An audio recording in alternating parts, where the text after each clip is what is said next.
Hey! So, turns out that I actually had my intro clip corrupted in my SD card and I didn't know until I went to go edit. So naturally, I'm making a short little intro here for you just to let you know that obviously by the title, today we are reviewing the PUR X Raw Beauty Kristi eyeshadow palette. The video is going to start pretty much just getting into the palette and just talking about my experience with ordering it on the PUR website, so you didn't really miss a whole lot. Just wanted to pop in and let you know why I didn't have my actual intro in the video.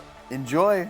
So I'm not going to spend too much time talking about this, but if you ordered or attempted to order this palette, you know that PUR Cosmetics was not necessarily ready for the amount of people that were ready to support Raw Beauty Kristi.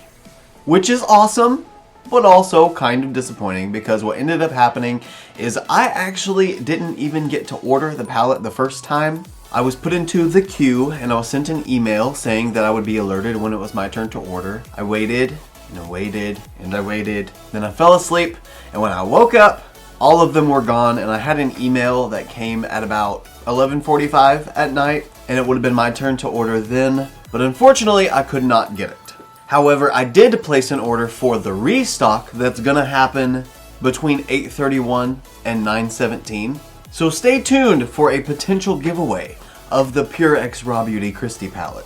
But for now, I actually had a friend that ordered 2 palettes on accident, and I bought this one from her, so we can actually have a review of the palette. Now, we didn't get any of the lashes this time, but I did order a set of the lovely lashes, which were $14. P.S. this palette was $34. And I've got to mention, how awesome is this packaging? Let me zoom you in. Okay, so this is the packaging, and oh my gosh, it's so cool. This packaging is literally the representation of Kristi. I mean, it's got her cat, it's got the Deathly Hallows symbol up here at the top with her eye, it's got her hubby Zach, it's got her kitty cats, it's got "You're Not My Real Dad" on a coffee cup, which is what she says all the time. And then on the back, it's got a picture of her.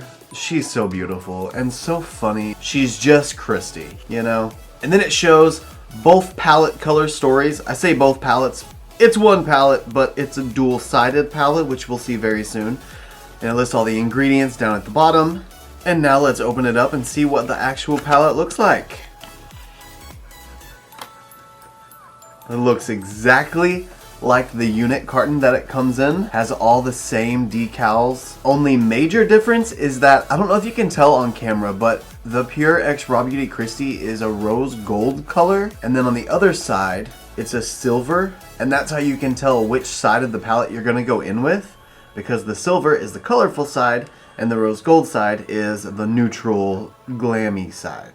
So I'm gonna open it up on the glammy neutral side first. See if there's a sheet. There is a sheet. And here's the palette. Oh, that's beautiful. So we've got 9 pans of our perfect everyday shades on this side. And then on the other side, we've got 9 pans of our not so everyday wearable shades. Oh, those blues. Those blues, those blues. I cannot wait to play with this. And with that, let's go ahead and zoom in and get started on swatches. And starting with the more neutral wearable side, this is the shade Camelot.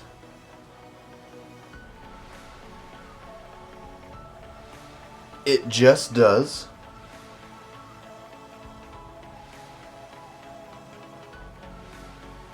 My Whole Heart.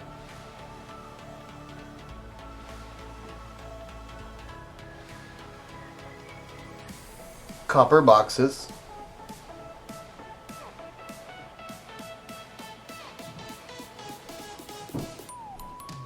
Golden Ticket. Moo Point.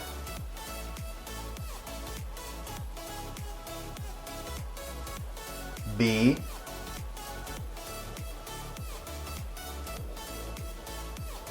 Told You.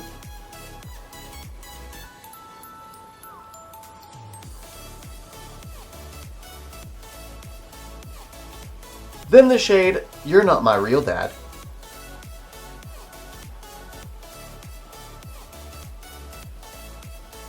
Then the first shade on the more colorful side is Flavor Town, Garden State, Tribute.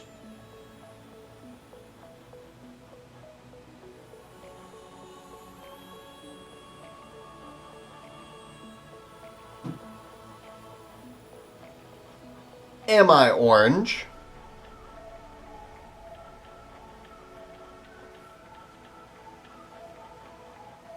Cafe Disco. Side Effect.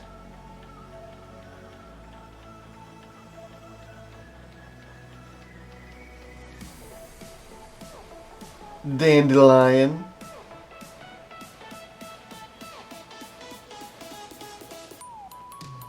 Hurtful.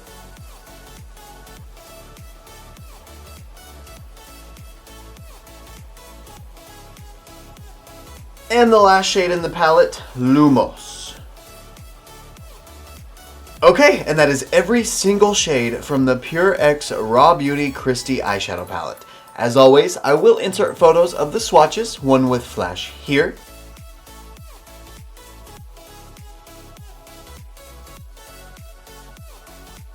and one without flash here.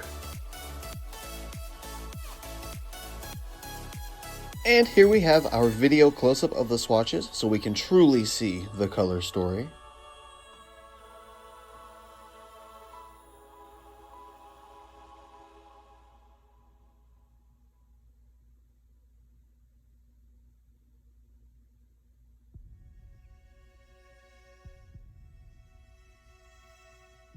Strictly based on swatches, this is one of the flakiest palettes that I think I've ever swatched. One of the flakiest palettes I think I've ever swatched. But that's not necessarily a bad thing, because usually flakiness and like kickbacky powderiness means that it's just not pressed really hard, which means that usually pigment's gonna build up like that. However, that does equate to meaning that you should probably start with your eye makeup if you're gonna go in with a bunch of bold colors and build it up quickly, because it looks like there's gonna be some fallout. But swatches mean nothing for quality, so let's truly find out and go ahead and start on an eye look. I'm gonna first prime my eyes with the P. Louise base in the shade Rumor 01. Eyes are now primed, and when it comes to the look that I wanna create, as always, I don't really have a plan. I know that I've seen a ton of people do one side on one eye, the other side on the other eye, but I'm gonna be wearing this the rest of the day, and I really don't want to do that. So I think what I want to do with this video is just test out the colors. I want to try the bold, beautiful colors and see what I can create with them. I also want to see if they are as pigmented as they seemed with swatches. So I'm going to start by using this pointed blender Morphe brush and go into the shade Tribute. Wow, there is so much kickback in the pan, but there's a lot of pigment on my brush.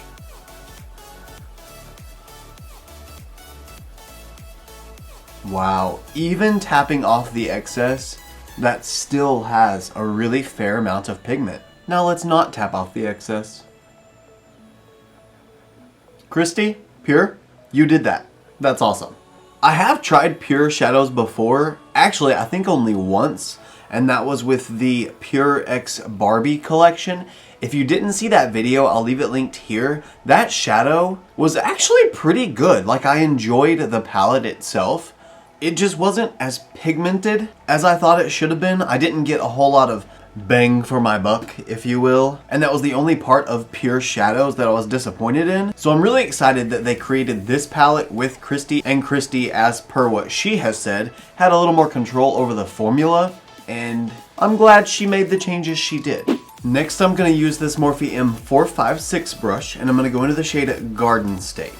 Definitely just as much kickback in the pan and powder on the brush, but also just as much pigment as well.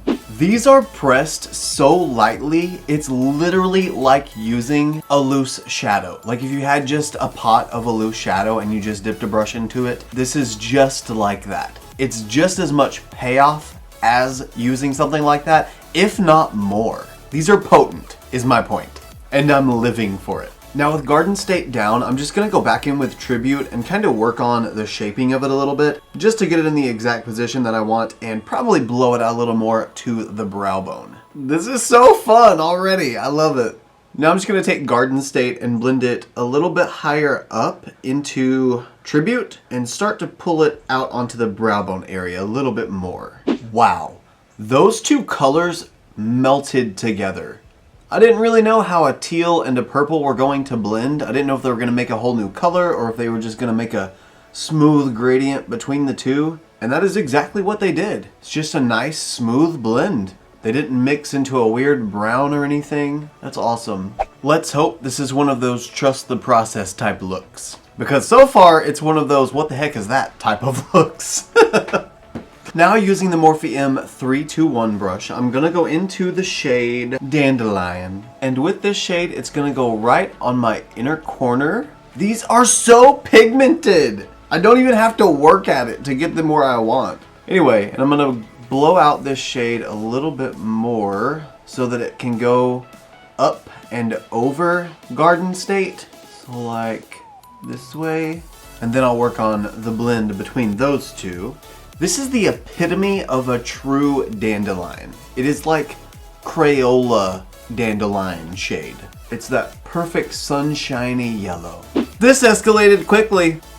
Hello, Editing Chris here. So it looks like my SD card got corrupted whenever I was importing footage, and I ended up losing me actually applying one of the shades. That's why it is such a drastic change, and I go from one look to a completely other look.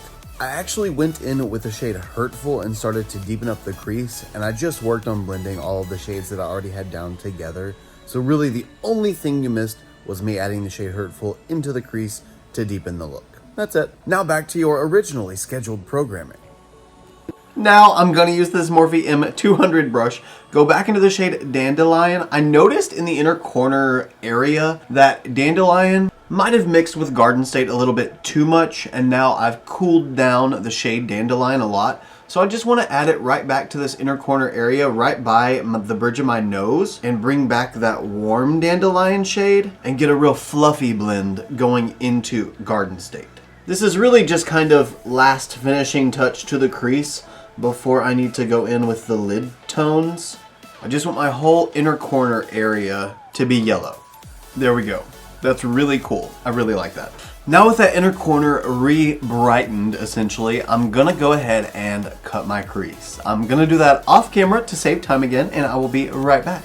Okay, the crease is cut, and I know this looks weird, but I'm gonna try something a little bit different. I've never really done anything like this before, but why not? I'm gonna use the Sigma Short Shader E20 brush, and I'm gonna go into the shade Lumos. And with this shade, I'm just gonna start packing it right along this line of the cut, and then I'm gonna cut my crease again and go in with another color.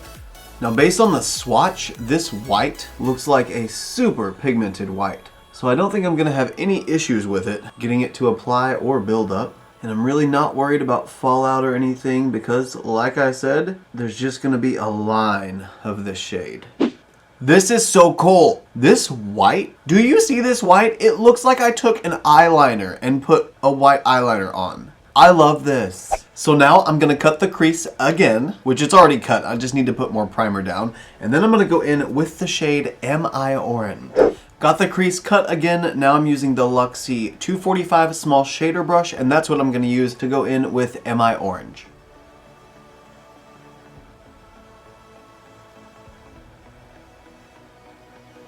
That is it for MI Orange. Now I'm gonna use this Beaky Blender brush, which is another one that has like kind of the sharper point to the edge. And now I'm gonna go into the shade Flavor Town. And that's gonna be what I use on this outer edge.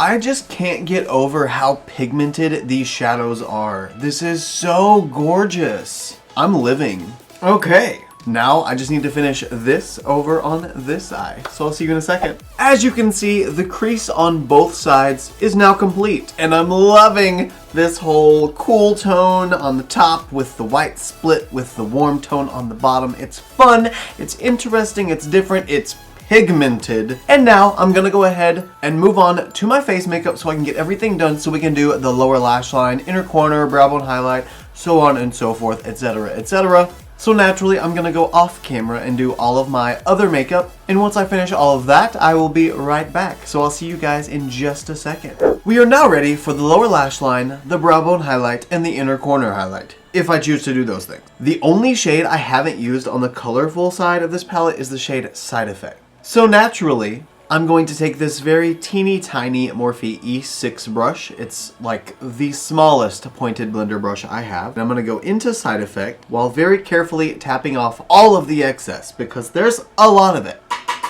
And I'm going to just very lightly go right onto the outer edge of my lower lash line.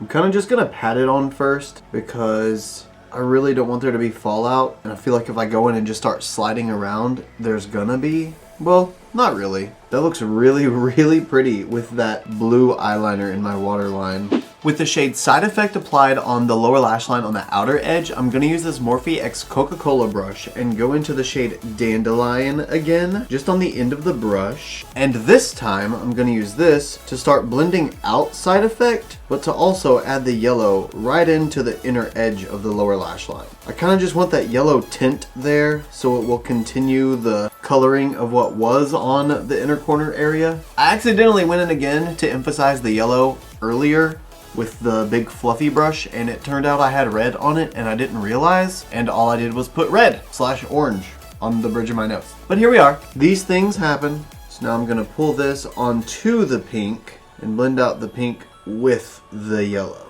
And I'm gonna do that up to about the outer third of my eye. That way I don't disrupt the pink turning into the red. And there we have it. So it goes from the dandelion, yellow, to an orange pink kind of shade, then the pink, then the red, which is in fact going to be emphasized a little bit more with the brush that I used red on earlier. Just gonna lightly pat that on the outer edge of the lower lash line just to pull the red down a little bit further. And there we have it.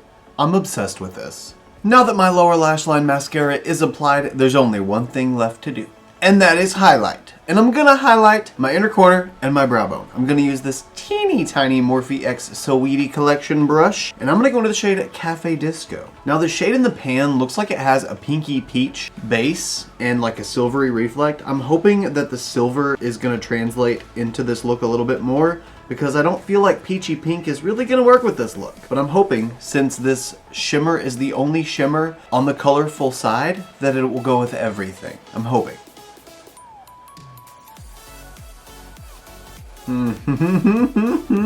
That's really pretty. And it literally just looks silver. Inner corner highlight is popping. Now let's put that on the brow bone and see if it does the same thing. What I'm hoping will happen on the brow bone is that it mixes in with the shades underneath it and just creates a beautiful silvery sheen of the same color that's there.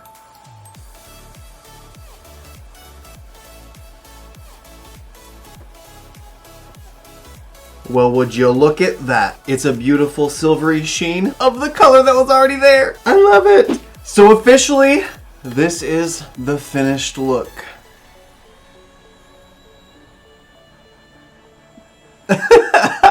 I'm so obsessed with this look. Not only is the color story that was used to create this look magical, but obviously the quality was magical. I cannot believe the pigmentation that these shades have. And not to mention the lack of fallout from the super powdery shades. I expected there to be a ton of fallout on my face. That's why I made sure to start with my eyes in the first place, but there wasn't. And it was so good the whole time.